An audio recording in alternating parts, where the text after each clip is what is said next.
বীরভূমের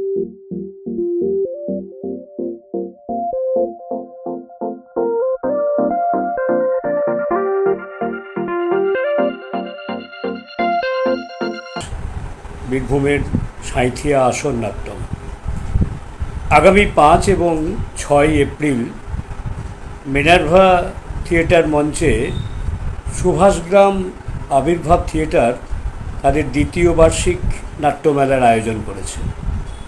দুদিনের এই নাট্য উৎসবে মোট 6টি নাটক থাকবেন।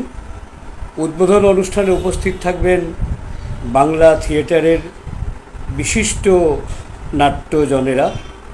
6টি নাটকের মধ্যে একটি নাটক অবশ্যই সুভাষগ্রাম আবির্ভাব থিয়েটারের। সুভাষগ্রাম আবির্ভাব থিয়েটারের বিশাল ভট্টাচার্য বাংলা থিয়েটারের একটি তরুণ প্রাণ। বিশাল থিয়েটার নিয়ে নতুনভাবে ভাবনা চিন্তা করছে। তার নিজের দলের নাটকের পাশাপাশি আরও 5টি নাটকের দলকে সে আমন্ত্রণ জানিয়েছে তার দ্বিতীয় বার্ষিক নাট্যমেলায়। আসুন দুদিন 5 এবং 6 এপ্রিল মিনার্ভা থিয়েটার মঞ্চে সুভাষগ্রাম আবির্ভাব থিয়েটারের নাট্যমেলায় কয়েকটি ভালো নাটক দেখুন। নমস্কার।